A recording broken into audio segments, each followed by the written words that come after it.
I just would love to say, first of all, thank you so much, Cherie, for the JA and Black and Jewelry Coalition for inviting me to speak, and for your curiosity for being here. These are really complicated topics, really complex. And as Christina Miller, who's one of the founders of Ethical Metalsmiths, would say, get ready for complicated. I would also just want to note that these are my personal observations and resources. This is not an Ethical Metalsmiths presentation, although I am on the board of Ethical Metalsmiths and president of the board at this moment. But there's a lot of overlap, obviously, between EM's mission and what they stand for. But just point that out. And I'm really happy to continue this conversation about any of or topics that we talk about today, really anything jewelry. I love the jewelry world. I love this whole industry. I love making jewelry. I think we all would like to do a little better for people and planet. I'm really delighted to continue these conversations anytime. So I used to be a lawyer, actually. I think that might be why I have a bit of a high tolerance, unfortunately, perhaps, for reading the fine print of a lot of documents and websites. But after practicing law, plain old corporate law, paying back some bills, I moved into the asylum world, and I worked with people who were seeking asylum in the United States. This was a long time ago, and it was challenging, but nowhere near like the level of challenge we've seen more recently. I did have a client from Sierra Leone who happened to be in the wrong place at the wrong time, subject of all kinds of persecution. And she had been, and her family had been artisanal gold miners. And maybe that was partially what planted some seeds in my mind. But as I shifted into the jewelry world, it occurred to me, I just wanted to know where things were from. And I felt really shut down asking those questions. And that's something I don't understand. I feel like it's great if we can be curious and understand where things are from and understand our impact and our connection with people around the world and all parts of the supply chain. But basically, I did asylum work for several years, then became a graduate gemologist, started goldsmithing first for fun. And then I realized, I think like a lot of us, once we get our hands on a torch or on a saw blade, it's really hard to let go. I became an apprentice to Donna DeStefano and then set up my own business in 2007. So I never thought that the human rights world would dovetail with the jewelry world, but I'm really glad that it is. I mean, it's really about time, right? So more on that later. So let's just jump in. And I think that this is really the kernel of my message today. And I think why each of you is here. And I'd like to thank you for your curiosity, because that's where it all starts, right? And also, if anyone has questions while we're going, I think it's actually really helpful to just raise your hand or just unmute and interrupt. It's not that easy for me to see people's hand raised, but maybe Cherie can help me with that. And I think it will just make this next 45 minutes or so more interesting for you, and you'll be less bored hearing my voice if you pop in and pose questions. As we think about these nitty-gritty questions, I'd also ask you to consider, like, if you think of planet Earth from 10,000 feet above and look down at how we're pulling things out of the ground, moving them around the world, polishing, cutting, fabricating. We do have systems set up, and I don't think any of us here set these systems up, but there are definitely structures in place. And I think of this as multi-billion-dollar a year industries when you think about precious metals, diamonds, colored gemstones, or really other commodities, rare earth metals, for example. These are also structures that are very opaque. And why is that? I am very curious about that. And why have we collectively over the decades and centuries tolerated that kind of opacity?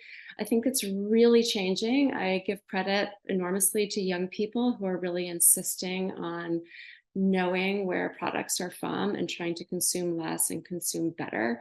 And so I think that there's a lot of credit due to young people who, from a very grassroots movement, are pushing our world to a better place. And there are also some regulatory and governmental actions. So this is changing. The world of opacity is changing. And in order to make our supply chains more responsible and do a better job and be more conscientious jewelers, we need to be able to know our impact. So these are just some questions to consider asking.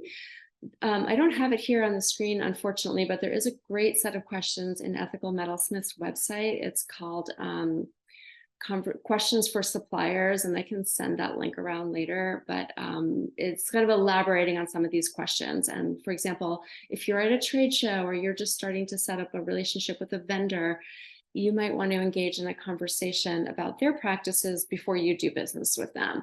And if someone pushes back, I would really wonder why. You know, what is the status quo that they feel so protective towards that they can't engage with you on asking questions and trying to do better. So I'm not going to read everything for you. You can read yourselves. But I just would like to keep those larger questions in mind as we go through this next 40 minutes or so. Sanctions we're going to talk about a little bit later, but that's a new executive order from the Biden administration that in the United States, in the G7 countries, basically, if you're importing diamonds at this moment, a carat and above, and as of September, I believe, half carat and above, you're going to have to affirm that they're not from Russia. So suddenly we have a degree of inquiry into our supply chain I don't believe we've had previously. You don't have to affirmatively say that they're from Namibia or Botswana or South Africa or Canada, but you have to show that they're not from Russia. So that's an example of a regulatory pressure from above or executive governmental pressure from above that's sort of meeting the grassroots movement and squeezing us towards traceability and transparency. Yeah, that's just to call attention to the fact if someone pushes back and makes you feel bad about asking that question, I really wonder why. And I'm not pretending I have all the answers. I don't think anyone in this space is doing everything perfectly right or perfectly responsibly. And even the word ethical is very aspirational, but if someone won't even engage with you on questions, you might consider taking your business and your admiration elsewhere. I really feel like the first way to make this world a better place is by being informed. And as we're talking about the opacity in our supply chains and our industry, there are a lot of different ways to start piercing that opacity. Here's just like one list of places to get started. The source is Ethical Metalsmith's blog, and there are a lot of articles there on, for example, what is recycled gold? How is that word used and what does that actually mean? Fair mind versus recycled, or measuring your carbon impact, your carbon footprint as a studio jeweler. How can I get a better pickle in my studio that's less toxic? A number of articles. And then also, if you have an article you'd like to see, Ethical Metalsmith's writers are really happy to tackle those topics. Because sometimes we don't know what questions to ask unless we hear other people's questions. So I think that's really helpful. We can learn from each other's questions, even if we don't have all the answers. HRW is humanrightswatch.org. They put out a report about 4 or 5 years ago now, something like that, called Behind the Bling. And it's a really good way to start if you're looking at the human rights impact, and they do go into some environmental impact of the jewelry industry and help you see a framework of what questions to ask. And they're just so great in terms of their research, of worldwide reach. And they've updated that report through their website. They have a lot of information on their website around metals and extractives, which obviously overlaps with jewelry. The Jewelry Glossary Project, I really encourage you all to start searching that, like even just right now. It's a group of volunteers who have tried to define some of the terms that we throw around quite often, like the S word, sustainability. I personally find that word really problematic in jewelry. It's hard to understand how extractives overlap with anything sustainable, but that really depends on what definition you're using. So is it sustainable development goals, which is something we hear about quite often? That's one thing. Is it sustainability in terms of keeping natural resources for future generations in resource-rich countries and making sure people benefit from them? That's something else. If you're a retailer or you're a jewelry brand and you're using the S word, then I would really strongly encourage you to define that on your website, front and center, because just throwing the term around is maybe not so helpful. It also reminds me of something Pippa Small said to British Vogue a couple of years ago, that if we in jewelry overstate a term or in terms of like greenwashing or so forth, we really undermine everyone in our industry. So Jewelry Glossary Project is an attempt at defining some of these terms: sustainable, recycled, and so forth. You can read the rest here. And then the Better Jewelry Project is coming soon. It was a kernel initially under an ethical metalsmiths, and it's now branching off into an adjacent group. And the whole idea is to have really consumer facing, customer facing, public facing, open source information with deeper dives into a lot of the topics we're talking about today. So stay tuned. You can go on their website and subscribe so you can be the first to know. And obviously they'll be on social media and everything. But the idea is that if you're in a store or a shop or a retailer, or you even just want to educate yourself, it'll be really easy, accessible information to share with anyone. Read some more, okay? And I feel that especially our friends on the West Coast and maybe other time zones are super brave to be up so early in the morning and have like encyclopedia type small font tossed their way. These websites obviously are not an exhaustive list, and I'm not saying that these are the best and the greatest corporates of all time. I just think it's really interesting to see how they present their own information. And the more we start getting into the fine print of a refiner, of a vendor, of a brand, we can see what's included and what's excluded. Hoover and Strong, just I love that company because they've answered all of my questions. You can get on the phone and talk to them. You can ask where their product is from. They share on their website what they cannot trace or things that are not 100% recycled. So they define their terms. They're super detailed in the information that they're sharing. You have to, I think, have an account with them to do business with them, but I don't think you need an account with them to get into the fine print of their website. Full disclosure, we do have an advisor, an ethical metalsmith, who's part of Hoover and Strong, but I'm not saying again that these are the only companies out there. These happen to be the ones that I've really dug deeply into. United Precious Metal Refinery is a great example of a refinery in the United States. They're upstate New York, and they happen to provide a lot of metals the Northeast to the different jewelry companies. And you can use their website as a springboard for others, or look at your own refiner and gold source and see how they describe their sourcing. So at United Precious Metals, I was lucky enough to get on the phone with someone and have an email exchange, and they shared with me that their metals are certified recycled. But then you want to ask, like, certified by whom? Okay, SCS, that's, I forget what it stands for, but it's like Underwriters Lab would certify a light bulb is safe. SCS could certify that a metal supply chain is recycled. But then you want to ask, what is the definition of recycled that they're using? But there are a lot of refineries in the United States, and I really encourage you, find out, like if you're casting elsewhere, find out where your caster is sourcing metal, or if you're buying chain, find out where the chain is from, and see what those companies, those refiners are sharing about their own sources. Those three companies, Apple, Signet, and Tiffany, I think are helpful just to see how much they reveal to you on their websites. You have to follow a bunch of links. But you can find out, you can go on Apple's website, and I think Microsoft might do this as well, and see the list of their suppliers for gold. I mean, it goes on for pages and pages. A lot of them are in China. You might wonder, well, how do I know what the environmental regs are on water, for example, in a gold refinery in China? You may have your answers from reading these resources, or you may just find yourself with more questions. But all those three companies are just good examples of companies sharing a lot of information. The next three, gold laundering, dirty gold, river of gold, are just great ways also to learn about, particularly gold, obviously.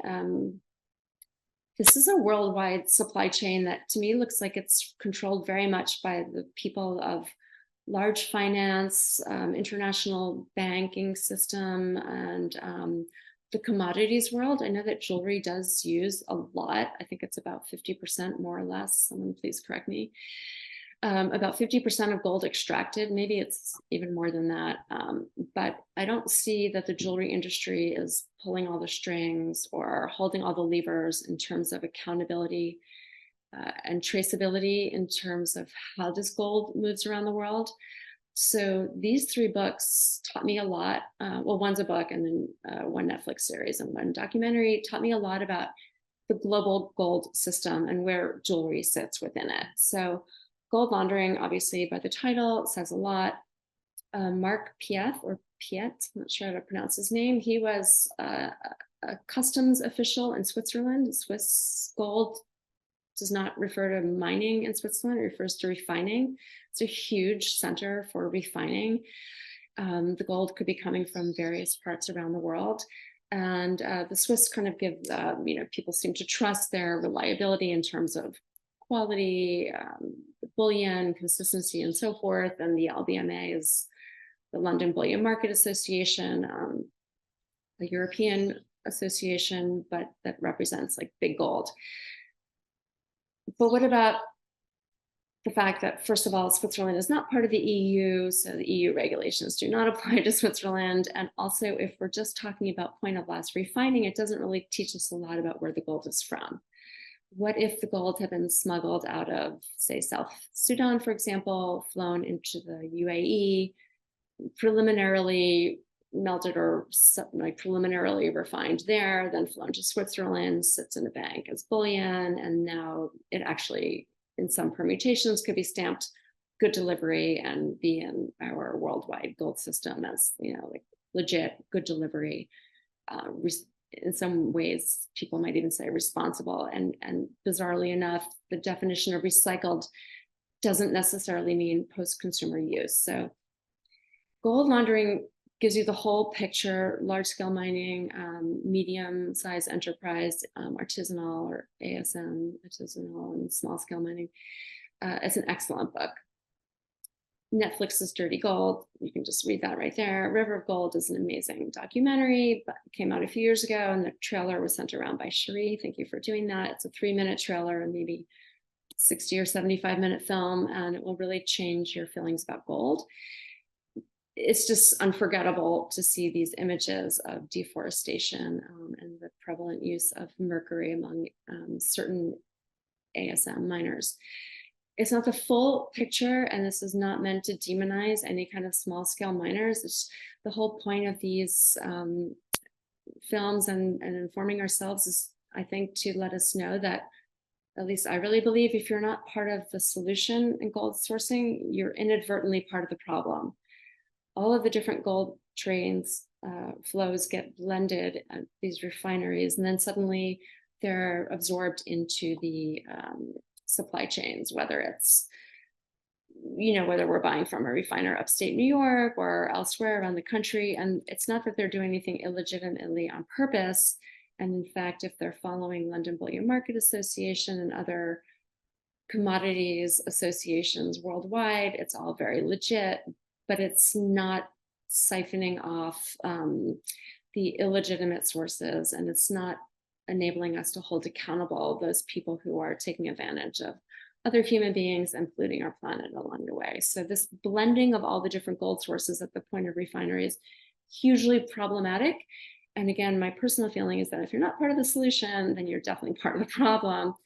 How can you be part of the solution? I think one way is to buy gold that is actually traceable. Here's some other organizations that you can join that will enable you to learn a lot more. And I love that Black and Jewelry Coalition is part of this presentation today. I know WJA has done presentations on sourcing today. I love that JA is part of this. And if you are part of a professional association or group that's not talking about sourcing and accountability and transparency, then maybe ask them to please do so. Here's some different groups that are really moving the needle forward.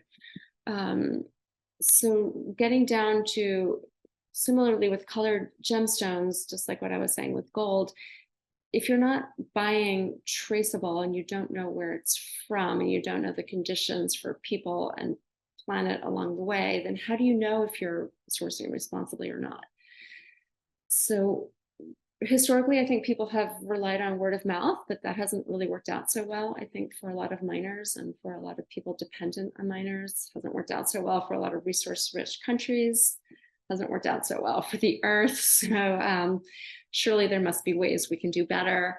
This is not an exhaustive list, and I really hope that people will share with us, with one another, with our professional organizations, other ideas of how we can source in a traceable way, how we can have transparent supply chains so we can assure ourselves and our clients that we are buying from, but also admiring from people who are supporting humans all around the world, and doing better for the planet and the climate. Just because something's traceable doesn't obviously make it in and of itself responsible or green or anything. And you can trace it right back to a pretty polluting place, or trace it right back to a country that oppresses its own people for the sake of mining.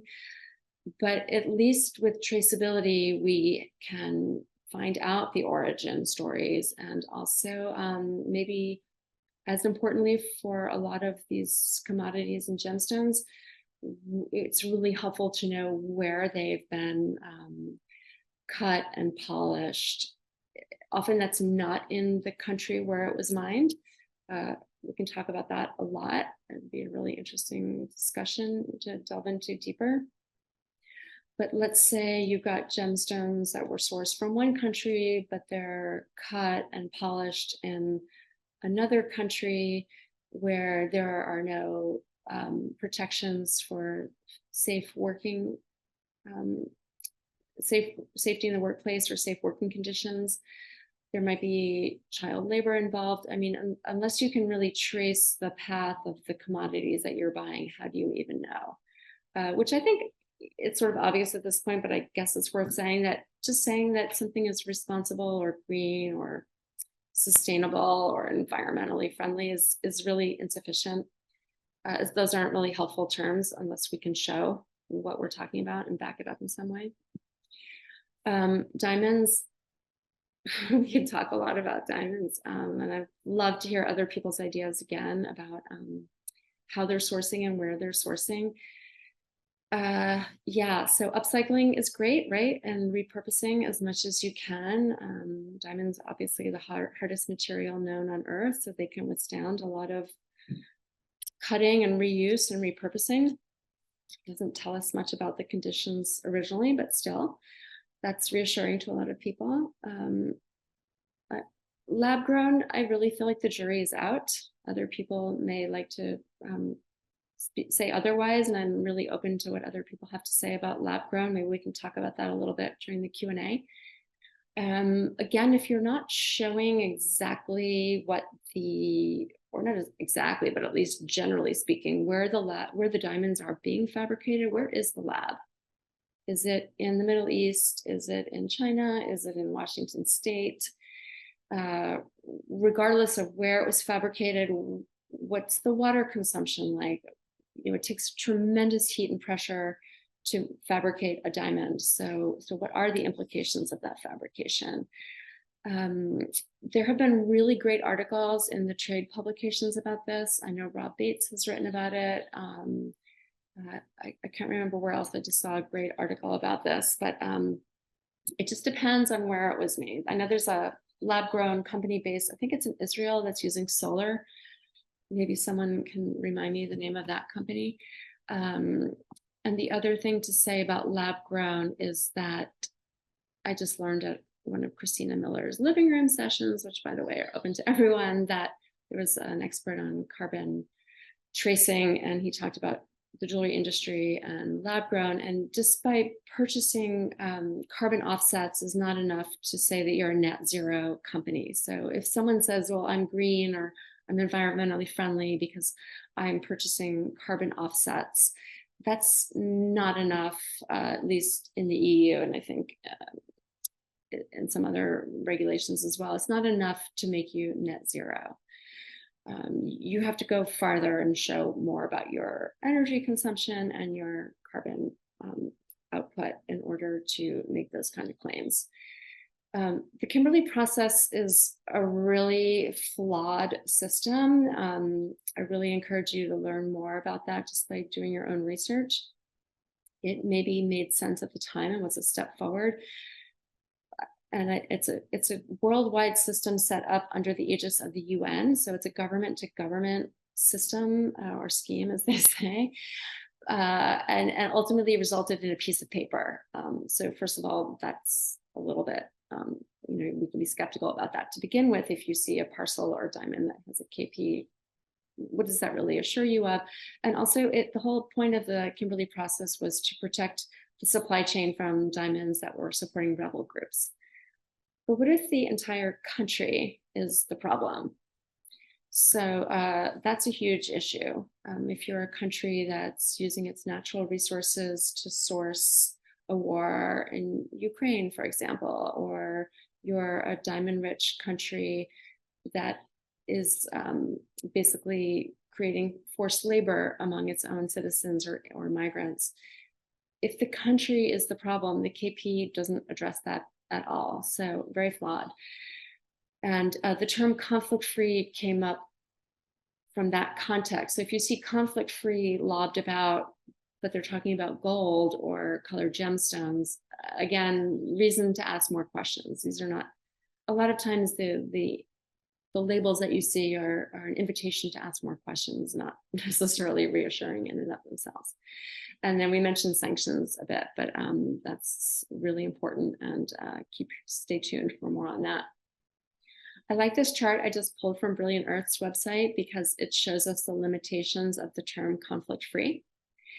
And it doesn't mean that I'm saying all of their diamonds are fantastic and responsible or green. It's just interesting that this company and their website has taken the trouble to show us the limitations of the term conflict-free. So back to gold. Again, I'm really delighted if we could all help one another out by sharing our ideas on sourcing. I don't have platinum on here. My understanding is that platinum is very deep in the earth, and there really is not much ASM or artisanal mining when it comes to platinum. And I don't work that much in platinum, so I just don't know that much about it. But if people want to talk about platinum, maybe we can inform one another during the Q&A. And silver, I have worked in silver. I've had a really hard time tracing silver. I mentioned WR Metal Arts there on the list. Full disclosure, Will of the W and WR Metal Arts is part of Ethical Metalsmiths on the advisory. And he's just started bringing Fairmine silver into the United States. Hoover and Strong used to do that, but I think now Will might be the only one. And there's also a company called Malleable in Canada that is sourcing Fairmine silver. So if you're a business and you set up an account with either of those companies, you can source Fairmine silver, traceable. But everything else on this list is about gold. So there are a lot of refiners. And again, I'm not saying this is an exhaustive list, just really encourage you to ask them where it's from. And if they say their gold or their whatever is recycled, then ask them what definition and how they know and where it was originally mined, not where was it most recently refined. One of the positives I think about Fairmine, and my company is Fairmine certified, is that it's traceable at this point right now to a few mines either in Peru or Colombia. And Stuart Grice at Hoover and Strong has answered a bunch of questions for me about this, but I think if you're Fairmine certified from any of these companies, you can find out more about the chain of custody. But the other thing about Fairmine is that the miners are also remediating their environmental impact, and they're moving towards mercury-free. They're not all mercury-free mining, but moving that way. So mercury is a whole nother topic we can talk more about, but it's really almost it's become almost essential for small scale artisanal and small scale miners. Like they need something to help extract the gold from the ore, and mercury is pretty good at it. It's not fantastically efficient, but it's pretty good at it, and it's very portable. historically it's been rather inexpensive, and it can be reused. The problem is obviously it's extremely toxic. It's especially toxic to expecting parents, mothers especially, and infants, and babies and young children. And mercury never dissipates, and it's an element, it will never dissipate. So if you're even in the United States, or if you're in Canada or Europe and you're told, well, don't eat too much tuna or other fish because it's may have more mercury, it doesn't necessarily mean that that tuna was close by the mercury. I mean, once the mercury is in the ecosystem, it travels around the world. And so it's a global problem, not just a local problem.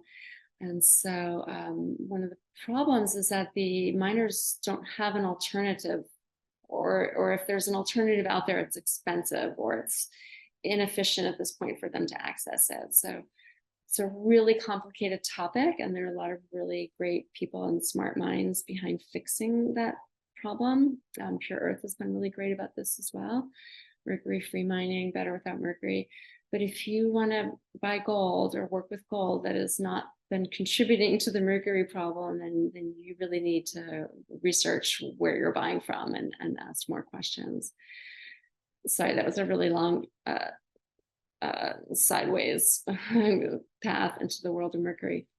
To use the word fair mind, you do have to be certified, but it's really not that hard to do. It costs about $65 a year, and you have to apply. You can go to fairmind.org. It's overseen by the Alliance for Responsible Mining.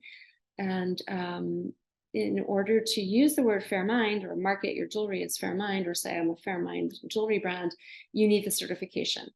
But anyone with an account at Daniel, Riva, Hoover, or WR Metal Arts can buy fair mind. You just can't proclaim the fact that you're doing so. You can buy it and use it. And then you know that you're contributing to a traceable, accountable gold supply chain, or in the case of silver, WR Metal Arts. Okay, so that's a lot. I'm sorry. That's like, that could be a whole day's conversation right there. Yeah. I'm just gonna, and I wonder, like, if people have more questions about this, I'd love to hear your questions, and also, again, how we can help one another. So, yeah, in Ethical Metalsmiths, we have an online platform where people do share questions and try to share resources when we can. If people have information about, for example, how can I get a Montana sapphire, or something like that. Tracing your own carbon footprint, the big corporates have to do that in the European Union, in the EU. That might be coming to the US. Maybe someone else on this call can fill me in about that. I know there's been talk about that. I don't know if it's there yet, but you might just be curious to know, what is your carbon footprint as a jewelry company, as a studio jeweler, as a maker, or just as an individual? And there are all kinds of calculators online, free calculators. I wrote an article about this for The Source and Ethical Metalsmiths a couple of years ago, called Measuring Your Carbon Footprint. Things have gotten better. There are more online resources. My understanding, or I'm told, that in jewelry, most of our carbon output is due to diesel machinery in large scale mining. So if you picture like a big open pit mine with those enormous trucks, that's probably an issue in Canadian diamonds. I know that they keep machinery going 24/7 because it's so cold, so they cannot stop the machines at some point. I don't know if those are running on diesel or not, but that'd be interesting to find out. So, it's hard to know if we're being green or not, or being environmentally aware, if we don't know what our carbon footprint is, for example. So why not try to measure it? Robin Gambier is also part of Ethical Metalsmiths, and created Fairtrade Jewelry Co. in Toronto, Canada. They have a really interesting website as well, FTJ Co. He said that he did research on this topic, and that company is a B Corp, by the way, that in jewelry retail, it's the lighting, right? The electricity that goes into lighting that is a huge part of our energy consumption, the part that we can really control anyway. So that's like a pretty obvious first step to do to become more energy efficient, and then let your customers know if you've done that. packaging is such a problem. I really wish somebody could fix it, but if we all collectively ask our vendors to share with us where they're fabricating packaging and what they're doing to recycle and upcycle, I think it really helps. Like the collective questioning whether you're getting your packaging at a Stuller or a RIA or a display or packaging company. The more people who ask, I think the more we can push the needle forward, and so that vendors also start expecting questions and understand their own role that they play. QR codes, if you're QR coding around your shop or your studio, it's so helpful, and let your clients know why you're doing that. Canva is amazing for creating QR codes. I don't know if anyone's done that on Canva. They make it really easy, and it can, you don't have to always update it. You can make sure that that QR code always links to a website, even if the website updates. Yeah, so shipping obviously is a huge issue, whether you're buying gemstones and metals that have shipped around the world, but your own shipping. And I think that bottom part in purple is really helpful. Just whatever you're doing, let your clients know that you're taking these steps, and that, because then you're saying that you care, and you might even ask your clients if they would prefer to go paperless and things like that, so that they're aware that you're aware and doing your best. I don't want to spend too much time on this because I've already been talking a lot. It's so boring to hear my voice for such a long time, but also, I think I've mentioned this before about the artisanal and small scale miners. I'll just give you one brief example. So there was a group of miners, I think it was Colombia, it was a country in South America, that their fair mine license was suspended at some point because the country they were in, I believe it was Colombia, was insisting on online banking for financial transactions overseas or something like that. I don't know if I have the details exactly correct, but there was some financial rule that was in place in the country of where the gold was mined. And it just took a while for this group of miners to get the smartphones and have online banking. And so sometimes there's a system set up that the global north feels really good about, certified or fair mined or whatever scheme or set of standards or certification. But what if people on the other side of the supply chain have a really hard time meeting those standards? We don't want to regulate people out of the ability to earn a living, right? I think sounds like some people would like to mine or at least benefit from the natural resources in their own country, but they would just like to do it safely and be paid fairly. Thank you very much. Right? So standards and certifications are helpful in a lot of ways, but we have to be careful that we don't inadvertently alienate 20 million artisanal gold miners around the world.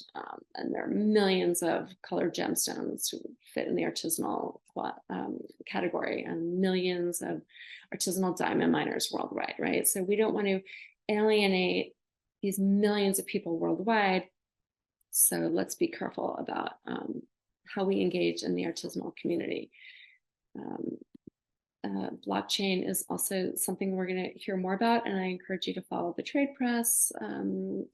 Rappaport has been writing about this, I believe, JCK Magazine, National Jeweler. Now that we have sanctions in place in the G7, so a lot of the EU countries, the United States and Japan, sanctions so that we don't inadvertently buy Russian diamonds, which are financing the war in Ukraine. How do we know? So blockchain is one way to create a traceable system, and there's some examples right there. I thought it was fascinating that Brilliant Earth has on its shopping site, you can buy blockchain traceable diamonds. So I thought that was kind of interesting. Maybe we'll see that in other companies as well. I'm not sure. But yeah, blockchain doesn't make it in and of itself fantastic. It just allows you to see where it came into the supply chain and where it was processed and so forth. So I think I've said enough. I think I've already covered this slide just by previous long descriptions. I'm sorry, I've been talking so quickly and so much. And I just want to wrap up by saying, I don't know if many of you have seen, Vanessa Friedman had this great article in the New York Times a couple of years ago called Meet Your Sweater. And there was a picture of a goat in Mongolia. And I think it was some Italian so-called luxury brand that was showing its consumers through its website, where are the goats, the happy goats in Mongolia, where they were out to pasture. And it was a great article, but it also made me think, what if the article was meet your necklace or meet your ring? What would it look like? What would that article look like? I think that's coming. So I think this is the first step of helping ourselves make a more accountable and responsible jewelry industry. So thank you for being here. And I'm really happy to talk to anyone anytime. I love this stuff. Really look forward to continuing the conversation. So thank you. Thank you, Christina. That was really, really thorough, really informative. It was really great. And I'm so glad you got to present to the group. If anybody has any follow-up questions, feel free to ask them now. If not, I'm going to send around a recording of this. And I think maybe if there's any additional links, Christina, that you want me to send them, I can include that with the recording.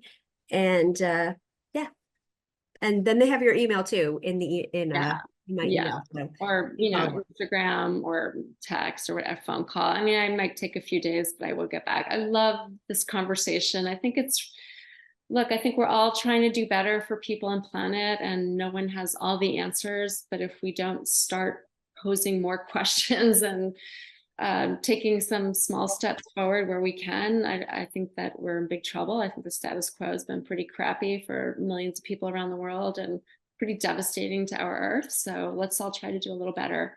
And I don't feel like anyone's right and wrong here. We just do the best we can.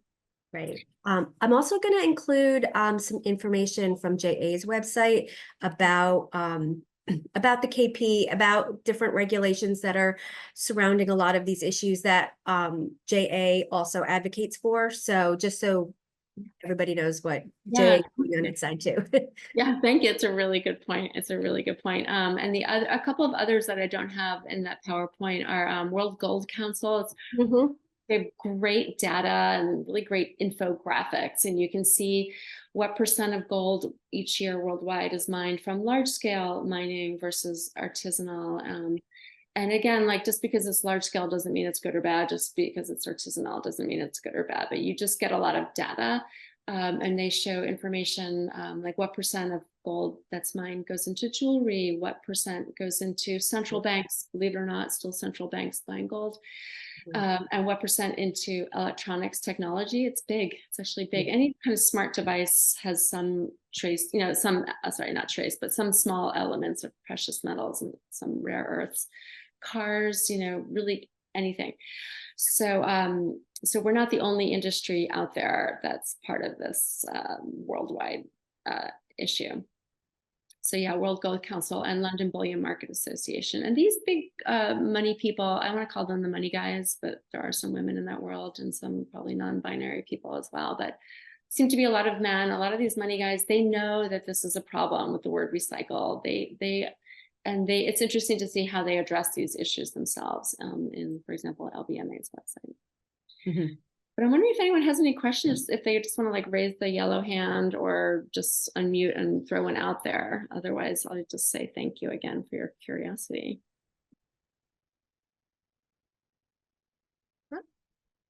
No, I put everyone to sleep by droning on for so long.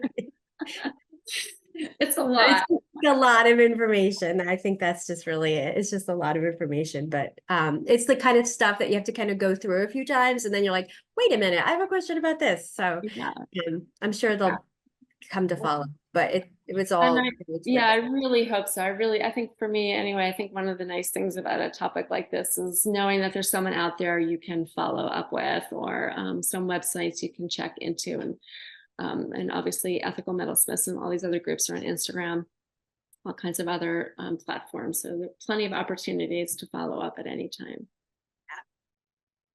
Great. Well, thank you so much, Christina. And yeah, once again, I'll be sending around the recording and any kind of helpful links. And yeah, I'll see you guys. The next presentation is like it's in July. I think it's July 9th.